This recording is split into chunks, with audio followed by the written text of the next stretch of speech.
باغ فدق کیا تھا؟ سنی اور شیعہ فرقہ کے اندر یہ مسئلہ آخر اس قدر اہم کیوں ہے؟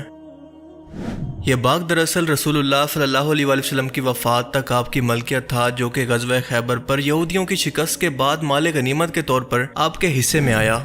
بہت سے مسلمان آج بھی اس باغ سے متعلق انتہائی اہم ترین حقائق کو نہیں جانتے، اور آج کی اس ویڈیو کے اندر ہم سنی شیعہ تفریق سے ہٹ کر اس باغ کی اہمیت اور اسلامی حقائق کی روشنی کے اندر اس کی اہمیت کو جاننے کی کوشش کریں گے، اور یہ بھی جانیں گے کہ اس باغ کے ٹکڑے کا تنازع دو مسلمان فرقوں کے درمیان اس قدر کیسے بڑھ گیا۔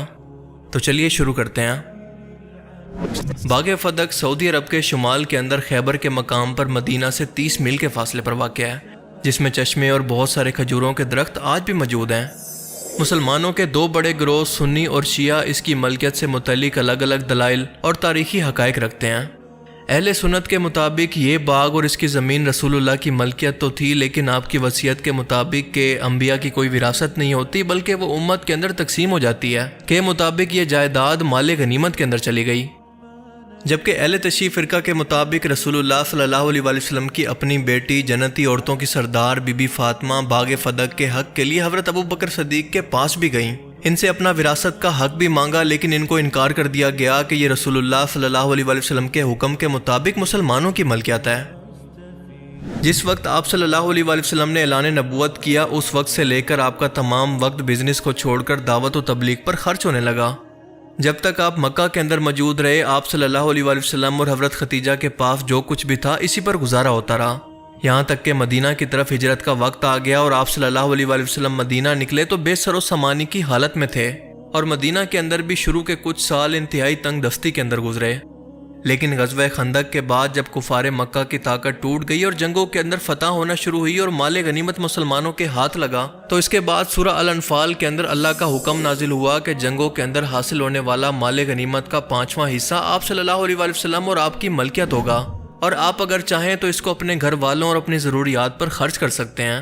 جبکہ باقی بچا مال مسکینوں، یتیموں اور مسافروں پر خرچ کریں۔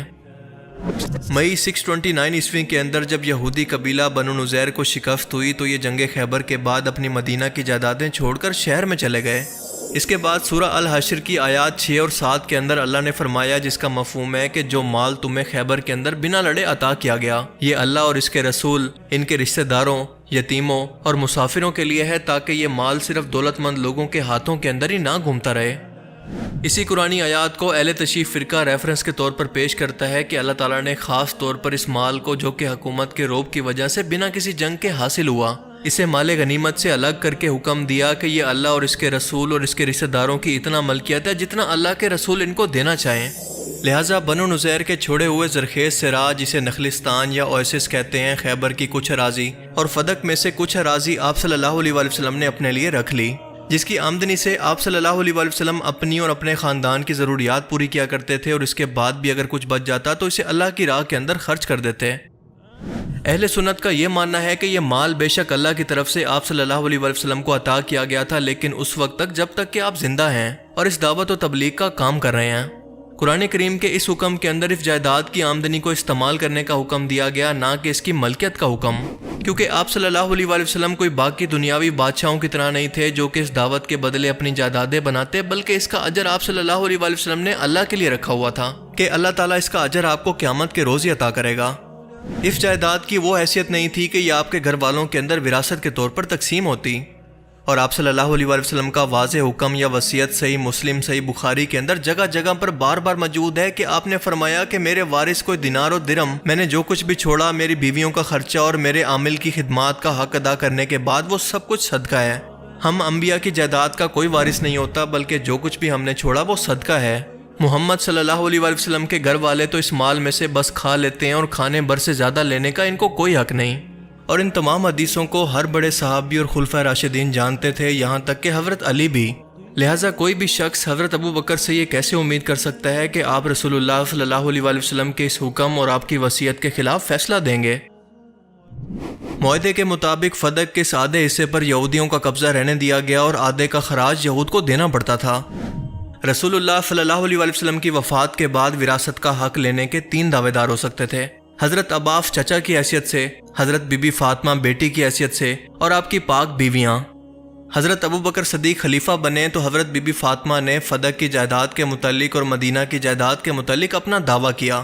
حضرت بی بی فاطمہ نے فرمایا کہ اگر تمہاری وفات کے بعد تمہارے اہل خانہ کو تمہارا ترکہ مل سکتا ہے تو میرے باپ یعنی رسول اللہ کی وفات کے بعد ان کی وراثت مجھے میراث کے طور پر کیوں نہیں مل سکتی؟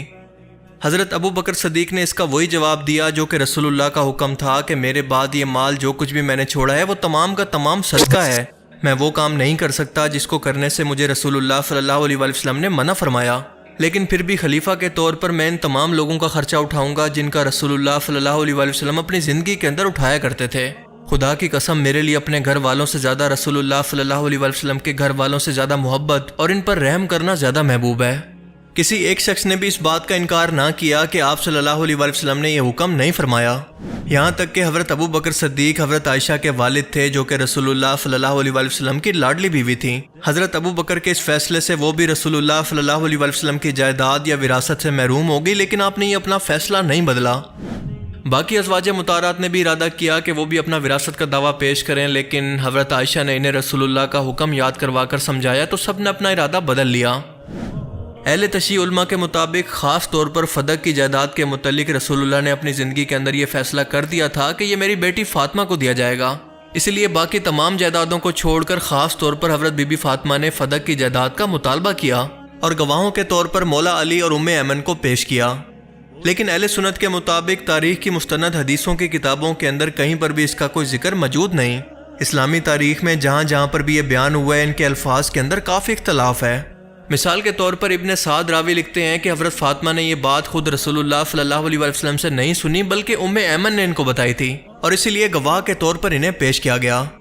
ایک اور روایت کے مطابق یہ دوسرا گواہ ام ایمن نہیں بلکہ رباح نامی غلام تھا جسے رسول اللہ صلی اللہ علیہ وسلم نے خود آزاد کیا تھا۔ حضرت بی بی فاطمہ کا یہ دعویٰ اسی صورت قابل قبول تھا جب رسول اللہ نے اپنی زندگی کے اندر یہ اعلان کر دیا ہو کہ فدق کی زمین میں اپنی بیٹی فاطمہ کو دے رہا ہوں، یعنی ہبہ کر رہا ہوں، اور دراصل یہی چیز سینس بناتی ہے کیونکہ رسول اللہ صلی اللہ علیہ وسلم اپنی وصیت سے ہٹ کر تو کوئی کام نہیں کر سکتے تھے۔ اہل تشیع کے موقف کے مطابق حضرت بی بی فاطمہ حضرت ابو بکر سے ناراض ہو گئیں اور اپنی وفات تک ان سے کلام نہیں کیا، یہاں تک کہ ان کی وفات کے بعد بھی ان کی وصیت کے مطابق آدھی رات کو جنازہ پڑھایا گیا جس کے بارے میں حضرت ابو بکر کو خبر تک نہ کی گئی، جبکہ دوسری طرف اہل سنت کے دعویٰ کے مطابق حضرت بی بی فاطمہ حضرت ابو بکر سے ناراض نہیں تھی بلکہ ان کی آپس میں صلح ہو گئی تھی۔ 2.5 سال کے بعد حضرت ابو بکر کی وفات کو اور حضرت عمر کی خلافت کو جب 2 سال گزر گئے تو یہ مسئلہ دوبارہ اٹھایا گیا۔ حضرت عمر کے دور کے اندر یہودیوں کو خیبر سے نکالا گیا تو فدق کے یہودیوں کو بھی شام بھیج دیا گیا۔ حضرت علی اور حضرت عباس کے دعوے کے بعد حضرت عمر نے فدق اور خیبر کو چھوڑ کر مدینہ کی جائیداد کی آمدنی اس شرط پر دے دی کہ وہ صرف انہی کاموں پر خرچ کریں گے جس پر رسول اللہ صلی اللہ علیہ وسلم اپنی زندگی کے اندر خرچ کیا کرتے۔ حضرت عثمان کے دور کے اندر فدق کو مروان بن حکم کے حوالے کر دیا گیا اور اس دور کے اندر فدق کی کل آمدنی تقریباً 40,000 دینار تھی۔ اہل تشیع کے موقف کے مطابق اس جائیداد کو نہ دینا دراصل حضرت علی کی خلافت کے دعویٰ کو کمزور کرنا تھا تاکہ وہ معاشی طور پر بھی کمزور ہو کر کوئی بھی بغاوت نہ کر سکیں۔ دوسرا، اس باغ کی آمدنی کیونکہ بہت زیادہ تھی تو حکومت یہ نہیں چاہتی تھی کہ اہل بیت کے پاس اتنی زیادہ آمدنی جائے، خاص طور پر وہ آمدنی جس کی وجہ سے وہ اپنی فوج کا خرچہ تک اٹھا رہے ہیں۔ حیرت کی بات تو یہ ہے کہ حضرت علی وہ شخصیت تھے جو کہ حق کی بات کرنے سے نہ کبھی ڈرتے تھے اور نہ کبھی اپنے سامنے باطل کو تسلیم کیا کرتے۔ اہل سنت کے دعوے کے مطابق نہ صرف انہوں نے پہلے کے خلیفہ کے فیصلوں کو تسلیم کیا بلکہ خود خلیفہ بننے کے بعد بھی اس جائیداد پر حق کا دعویٰ نہیں کیا۔ حضرت علی کی خلافت کے اندر بھی یہ جائیداد مسلمانوں کی ملکیت میں ہی رہی۔ اہل تشیع فرقہ اس کی ایکسپلینیشن یہ پیش کرتا ہے کہ حضرت عثمان نے یہ باغ کیونکہ مروان بن حکم کو ہبہ کر دیا تھا لہٰذا قانونی طور پر اسے واپس لینا حضرت علی کے لیے ممکن نہیں تھا۔ حضرت حسن کی خلافت کے اندر بھی یہی معاملہ رہا، یہاں تک کہ عمر بن عبدالعزیز نے آل فاطمہ کو اس جائیداد کے انتظامی امور اسی قاعدے پر چلانے کی شرط پر ان کے حوالے کر دیا جس طرح سے رسول اللہ صلی اللہ علیہ وسلم کے زمانے میں تھا، یعنی وہ صرف اس کی آمدنی کو استعمال کریں گے، اس کے علاوہ باقی سب کچھ صدقہ ہوگا۔ اس جائیداد کی ملکیت پھر بھی ان کے حوالے نہیں کی گئی۔ حضرت عمر بن عبدالعزیز کی وفات کے بعد ایک بار پھر سے حکومت نے اس کو واپس لے لیا۔ تو یہ تھی باغ فدق کی مکمل اسلامی تاریخ۔ آج اسلام کے 2 بڑے فرقوں سنی اور شیعہ کے درمیان اپنے اپنے دلیل کی وجہ سے یہ معاملہ انتہائی کنٹروورشل ہے، لیکن دونوں میں جو بھی حق پر ہوا اس کا فیصلہ اللہ تعالیٰ قیامت کے دن کرے گا، کیونکہ یہ بڑے بڑے صحابہ کے درمیان ایک اختلافی معاملہ تھا جس کی حقیقت اللہ ہی بہتر جانتا ہے، کیونکہ جس بھی سائیڈ کے دلائل سننے بیٹھے ہیں تو وہی حق پر لگتا ہے۔ لیکن ہم کیونکہ کسی CCTV کیمرہ کی مدد سے نہ اس واقعہ کو دیکھ سکتے ہیں نہ ٹائم کے اندر واپس جا سکتے ہیں، لہٰذا اس معاملے پر بحث کرنے کے بجائے اس کی حقیقت کو اللہ پر چھوڑ دینا چاہیے، کیونکہ تاریخ کا ہیر پھیر اور لفظوں کی چرب زبانی دونوں طرف سے ممکن ہے۔ اللہ تعالی ہمیں سمجھنے کی اور نیک عمل کرنے کی توفیق عطا فرمائے، آمین۔